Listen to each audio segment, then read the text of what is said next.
Hello दोस्तों, कैसे हो आप। आशा करती हूँ आप बहुत अच्छी तरीके से होगे और अपनी ज़िंदगी में अच्छे अच्छे काम कर रहे होगे, स्वस्थ होगे, मस्त होगे, व्यस्त होगे। तो फ्रेंड्स, मॉर्निंग की आपको राधे राधे बोल रही हूँ। तो मॉर्निंग तो हो चुकी है और यहाँ बच्चों के लिए हमने दूध गर्म कर दिया है। तो यहाँ दोनों बच्चों के लिए, अंश और देवांश के लिए, हमने दोनों इकट्ठे दूध गर्म कर दिया है। और बस यहाँ ठंडा होने के बाद हम दोनों बच्चों को दूध दे देंगे। और मॉर्निंग में हर बच्चों को दूध तो देना ही चाहिए। तो यहाँ अंश ने ब्रश कर लिया है, तो ब्रश करने के बाद हम दे देंगे दूध। और देवांश अभी उठे नहीं हैं, उठने के बाद ब्रश करेंगे, ब्रश करने के बाद उनको भी हम दूध दे देंगे। तब तक अभी देवांश उठने में टाइम है, तो यहाँ तब तक मैं आटा गूंद दे रही हूँ। और यहाँ देखिए देवांश भी उठ चुके हैं, पर यह है कि चहल पहल की वजह से देवांश का भी उठने का टाइम हो जाता है। और देवांश को ऐसा लगता है कि सब काम जो है हम अपने हाथों से करें, क्योंकि बच्चों का जो एक्टिविटी होती है, जो रूटीन होता है, वो उस तरीके से होता है कि हमें अपने हाथ से ही करना है। एक्टिवेट रहते ही हैं बच्चे। तो यहाँ हमने तेल गरम कर दिया है और टेस्ट भी करना बहुत ज़रूरी है। उसके बाद गरम तेल हो गया था, फिर हमने अंश के लिए और देवांश के लिए पूड़ी तल दी हैं, क्योंकि वो स्कूल लेके जाएंगी। तो आज सोमवार है, तो यहाँ 8वां सोमवार, ये मतलब लास्ट सोमवार है सावन का। तो आपको हार्दिक शुभकामनाएं। और यहाँ हम नहा धो के हेयर वॉश करके शावर ले लिया था। और यहाँ फिर यहाँ येलो साड़ी हमने पहनी है, क्योंकि पूजा पाठ में कहते हैं कि पीला कपड़ा और लाल कपड़ा, हरा कपड़ा पहनना बहुत ज़रूरी होता है। तो कुछ कपड़े होते हैं जैसे काले हुए, नीले हुए, पूजा पाठ में नहीं पहने जाते हैं। तो यहाँ हमने मॉर्निंग में ही पीला कपड़ा पहन लिया था और अच्छे से तैयार होके हमने अपना रूटीन स्टार्ट किया है। और यहाँ हम पूजा की थाली लगाने जा रहे हैं। और यहाँ आप कहते हैं कि कोई कोई कि 8वें जैसे आप सोमवार करते हैं, जो भी आपने सावन सोमवार किए हैं, तो इसके उद्यापन भी बहुत ज़रूरी होता है। तो उद्यापन तो हम नहीं कर रहे हैं, क्योंकि हमारा जो सोमवार हैं वो हमारे रेगुलर हैं। और जो 8वां सोमवार है तो वो भी हम कर रहे हैं। तो यहाँ हमने पूजा की थाली में 2 लोटे ले लिए हैं और भगवान जी को नहलाने के लिए, भोले बाबा को नहलाने के लिए। तो जो जो मेन सामग्री चाहिए रहती है पूजा पाठ में, तो वो हमने रख लिए हैं। यहाँ हमने समी के पत्ते, समी का पत्ते रख लिए हैं, दूब रख ली है गणेश जी को चढ़ाने के लिए, क्योंकि गणेश जी की भी हमें पूजा करनी होती है सर्वप्रथम। और यहाँ हमने सजे हुए चावल ले लिए हैं, अगरबत्ती ले ली है। तो अगरबत्ती ये बांस वाली अगरबत्ती नहीं है, ये चंदन वाली अगरबत्ती है। तो उसके साथ साथ हमने माचिस भी रख ली है, दूध रख लिया है और अष्टगंध, चावल, जो हमें मेन सामग्री चाहिए रहती है पूजा के लिए, फूल हैं। और फूल और 2-3 तरीके के फूल हैं, सफ़ेद फूल हैं। और यहाँ हमने पंचामृत बनाया है। पंचामृत हमने थोड़ा ही बनाया है, क्योंकि जिससे भगवान जी हमारे छोटे हैं तो उनका स्नान अच्छी तरीके से हो जाता है और पानी की भी ज़्यादा ज़रूरत नहीं होती है उसमें। तो यहाँ दूध, शहद, शक्कर और घी डालकर हमने पंचामृत बना लिया है। और जैसे आपके पास मिश्री नहीं है तो आप शक्कर भी डाल सकते हैं। और यहाँ जहाँ हमने 2 लोटे भरे हुए थे, तो वो आपको फीके नहीं चढ़ाने हैं, उसमें भी आपको मिश्री या शक्कर चढ़ा देनी है। और मेन सामग्री है, यहाँ हमें दीपक भी लगाना है। तो एक तुलसा माता के लिए हमने दीपक रखा है और एक भोले बाबा के लिए रखा है। साथ साथ में हमने कपूर भी रख लिया है। हमारा पंचामृत भी तैयार हो गया है।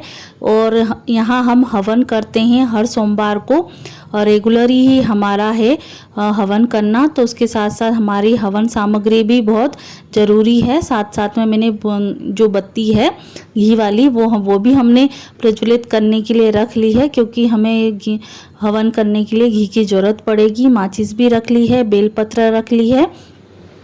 तो देखिए ये पूरी तरीके से जो थाली है पूजा वाली वो तैयार हो चुकी है। और अभी राखी भी आने वाली है 2 दिन बाद। तो यहाँ हमारे जो भुजरियाँ होती हैं तो वो भी उगाई जाती हैं। तो यहाँ चलते हैं पूजा पाठ करने के लिए, भोले बाबा को प्रसन्न करने के लिए।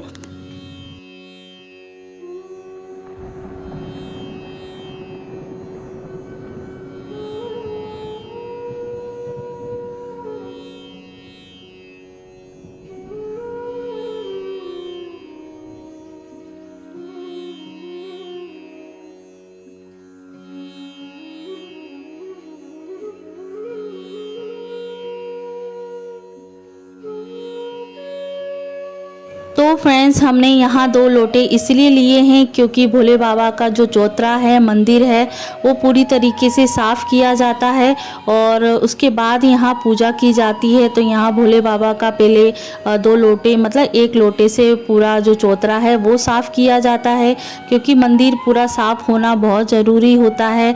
उसके बाद हमें पूजा करनी होती है। तो 1 लोटा हमने उनका जो चौतरा है वो पूरा साफ़ किया है और फिर क्योंकि उनका पंचामृत से स्नान किया जाएगा, मालिश की जाती है और फिर उसके पास जो हमने शक्कर वाला जो पानी है उनसे उनका स्नान किया गया है, क्योंकि पंचामृत के बाद उनको स्वच्छ किया जाता है। और फिर उसके बाद भोले बाबा को अष्टगंध से टीका लगाया है, चंदन लगाया है। तो फ्रेंड्स हमने इस पूरी सामग्री जो थाली में सजाई थी वो भोले बाबा को समर्पित करनी है, अर्पित करनी है, चढ़ानी है। और बस ये है कि कुछ भी सामग्री ना हो तो भोले बाबा सिर्फ दूध और पानी से भी, 1 लोटे पानी से प्रसन्न हो जाते हैं। बस मन की श्रद्धा होनी चाहिए, विश्वास होना चाहिए, बस मन की संतुष्टि होना चाहिए कि हाँ भोले बाबा हमें जो हमारी मनोकामना हमारी है वो पूरी करेंगे। और एक मन की शांति भी होती है। भोले बाबा से कुछ भी ना मांगो ना तो भोले बाबा अपने आप दे देते हैं। और बस यहाँ विश्वास होना चाहिए, मन की श्रद्धा होनी चाहिए। तो यहाँ हमने दीपक प्रज्वलित कर दिया है और यहाँ फिर आरती करके हमारी जो पूजा है वो पूरी कंप्लीट हो जाएगी। और उसके बाद हमें और भी कहीं जाना है तो वो भी आपके साथ शेयर करेंगे। बस ब्लॉग में आप बने रहिएगा। और यहाँ हवन जो हमारा होता है हर सोमवार को होता है और डेली में भी होती है। जो हमारी रेगुलर जो पूजा होती है दिन की, तो उसमें हमारी हवन होना बहुत ज़रूरी होता है। कहा जाता है कि घर में छोटा सा भी हवन हो तो बहुत ज़रूरी होता है, क्योंकि घर में पॉजिटिविटी बनाने के लिए बहुत ज़रूरी होता है घर में हवन करवाना। तो बस इसीलिए हम कहते हैं कि मतलब पंडित जी भी कहते हैं, हम क्या कहते हैं, पंडित जी ही कहते हैं कि हवन बहुत ज़रूरी है, छोटा हो या बड़ा हो। तो यहाँ देवांश का भी टाइम हो गया है स्कूल का। तो देवांश को हमसे ज़्यादा मतलब खुद को इतना वो रहता है कि मम्मी लेट हो रहा है, घड़ी मतलब देखना तो नहीं आती है, पर उनको मम्मी लेट हो गया है, बड़ी सुई छोटी सुई कहाँ है कहाँ नहीं है, तो उसको हमें बताते रहते हैं कि हाँ बेटा लेट हो रहा है, जल्दी तैयार हो जाओ। तो देवांश को जो हमने हैंकी दिया था वो उन्हें पसंद नहीं आया, तो मैं दूसरा कबर्ड से निकाल के एक रुमाल फिर से दे दूँ हूँ और उसको अच्छी तरीके से तैयार करके हमें स्कूल भेजना है। तो देखिए कितना मतलब केयर करने वाला हमारा बच्चा है, जो आप देख सकते हैं, क्योंकि वो अपने हाथ से जूते कपड़े पहनना चाहेगा वो पहन लेता है, मांग भी जैसे कंघी काटना होगा वैसा काट लेगा, पर मम्मी को परेशान नहीं करना है। कभी कभी इतना वो हो जाता है कि परेशान भी कर देता है और कभी कभी बिल्कुल सभ्यता वाला बच्चा हो जाता है। तो देखिए यहाँ अंश के, देवांश के और बच्चों के आने के बाद हम चले गए थे मंदिर।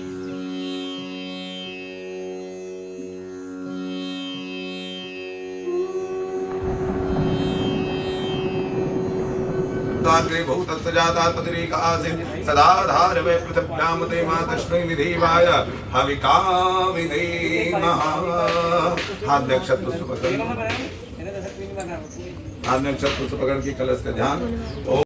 तो फ्रेंड्स आखिरी सावन सोमवार होने के उपलक्ष्य में पीछे मंदिर है जहां हम हर बार पूजा करने के लिए जाते हैं भोले बाबा की।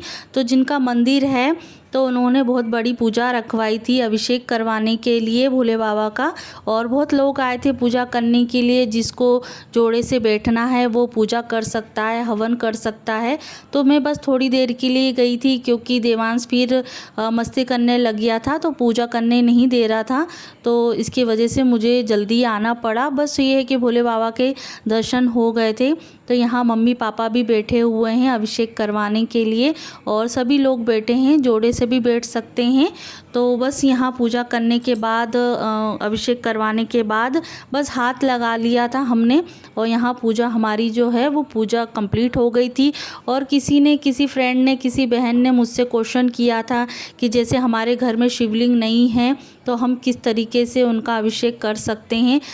तो फ्रेंड्स, यहाँ भगवान शिवलिंग की पूजा करना और शिवलिंग की पूजा करने में बहुत अंतर होता है और बिना अंतर जाने हमें पूजा नहीं भी करनी चाहिए जब तक हमें उस चीज़ की जानकारी ना हो। और कुछ चीज़ें हैं जो मुझे जानकारी में है वही मैं आपके साथ शेयर कर रही हूँ।